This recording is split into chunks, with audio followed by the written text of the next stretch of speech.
Hello and welcome to Edukemy's YouTube channel and editorial discussion for 19th May 2022. My name is Harsh Singh and in this video we shall discuss two editorials. One from yesterday's The Hindu, which is titled Improving Cold Chain Systems, and the second is from last week's Live Mint, which talks about how to prepare for the next pandemic. These kind of editorials become very important for understanding a simple theme and answering a simple theme like how should we avoid a future pandemic. Therefore, we will get an insight of this discussion in this present video. If you like this initiative, share some love. The first editorial has been written by an ex-IS officer, so you would understand the significance very well. Now, it is a reality that while preparation of vaccination in the labs does not save lives, but its delivery to people does save lives. This is a hardcore reality. And if you see the small box just aside the lady who has been delivering vaccinations or this vehicle, these are the networks of the cold chain that is actually required on the ground.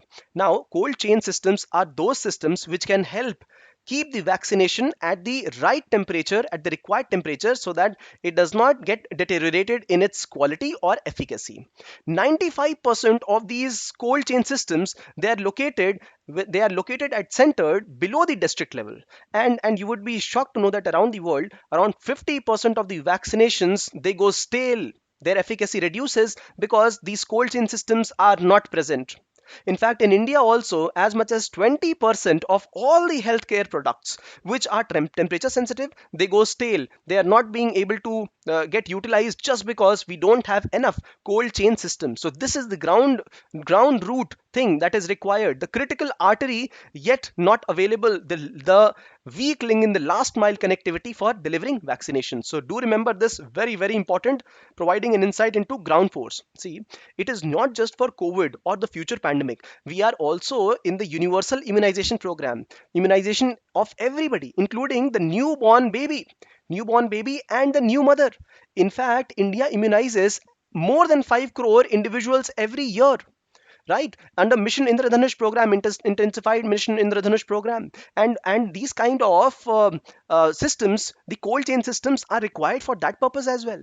We have instituted many state of the art functionalities. For example, for understanding what is the presence or shortage of COVID vaccine at a particular place, we have even portal. If you want to register for getting a vaccine, you have COVID portal. And we also have started a new system through which we provide solar electricity to those sub centers, local health centers, which are far flung in areas. So Chhattisgarh is the best example, providing solar electricity to 70% plus such places. Now the whole of country needs a setup like this, right? The lower one, which provides the intelligent network of the cold chain systems around the whole country to save the vaccine effort. Now, the other editorial of the enlightenment, it also talks of very important ways. See, it speaks largely of 3 to 4 ways. They are diagnostics, data transparency, quarantine, and the workforce and infrastructure present. So 4 points: diagnostics, data transparency, quarantine measures, and workforce and infrastructure. See, the reality is that after World War II, every year has seen some or the other form of disease spreading amongst people. Asian flu, Hong Kong flu, cholera, SARS, swine flu, MERS, Ebola, and now COVID after World War II. And what is required is these three things spoken by some of the big persons around the whole world.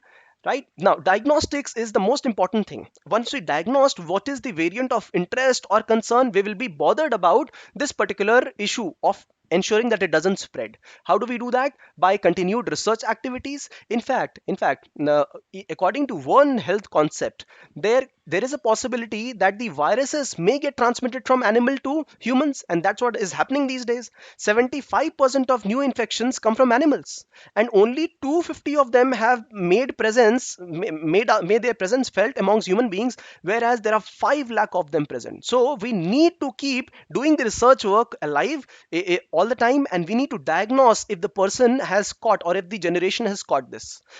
And after we do this, we must make the data available to the public, not only for vaccination, but morbidity. That means disease catching also, for mortality also. And we have seen what kind of conflict India is going through right now with the WHO stating humongous figures of 50 lakh deaths, and India government saying 5 lakh deaths. So what we need is real time monitoring and notification for the whole world. For the whole world, if real time monitoring and notification was done for Wuhan virus, and this for 100 days, all these three: diagnostics, data transparency, and quarantine, we would have been able to save 98% of deaths. And not only deaths, imagine the kind of impact on the global economy. All of that could have been saved. This is what the statisticians speak of. In fact, when we speak of data transparency, we must have data on the people who have been vaccinated.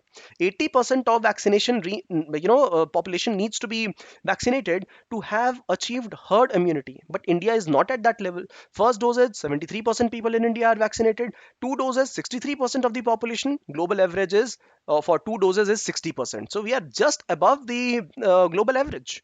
And in fact, for the booster dose, what we call as uh, a booster dose, India has vaccinated only 2% population, whereas world average is 24%. And the third important factor is workforce and infrastructure. See, India has got immense shortage of doctors and other healthcare staff, for example midwife, nurses, etc. So India says that we have got 12 lakh doctors, including the Ayush doctors, and 23 lakh nurses and midwives, but the real presence is 9 lakh doctors only, including all of them, and 8 lakh of midwives and nurses. So where have the rest of the people gone? See, this estimation is by the government by understanding the number of certificates given and the number of people who are present in the country. But actually, many people have dropped out. They have changed their career. Is it not that many people have joined the civil services or become lawyers after having becoming doctors? Yes, that is also true. Many people have become homemakers. The simple example is majority of the females, they take participation in getting trained in medical college. It is majority, more than 50% of are the female strength in the medical college. But when we look at the practicing female graduates in allopathic medicine, it is only 17% in the country, because they have only these number have taken these certificates for to practice in the country. Right now, if you also look at the WHO says that we must have 44 and a half skilled healthcare workers in 10,000 population, but India has got only 10 of them, only 11 of them. So this is almost one fourth the WHO mandated number. So we must increase the workforce, we must make the data transparent, and we must have diagnosis and keep people in quarantine according to what data is available with us. Now, this if we do this, we will automatically ease out the burden on the hospital beds and ICUs. Yeah, we need more hospital beds and ICUs, that is absolutely true, but we will ease out the load in case we work on diagnostics, data transparency, workforce. Now, a critical question might get asked to you: is lockdown an important way to prevent these kind of future pandemic? See, lockdown has only it has been a stopgap arrangement in the time in which government could prepare these kind of forces, for example diagnostics, have vaccine preparation, or get more transparency on data, or have more workforce. So this sufficient margin government got because it could impose lockdown for a couple of months during first wave and second wave. But it could it prevent economic hardships? No. Reverse migration? No. Could it prevent the stock out of essential drugs? They were just not available. Leave apart essential, the paracetamol, common dolo was not present, and life-saving oxygen, it did not prevent all this. So lockdown has got its advantages and ill effects both. So use this with caution, but the other pointers are really relevant for all of us. All right.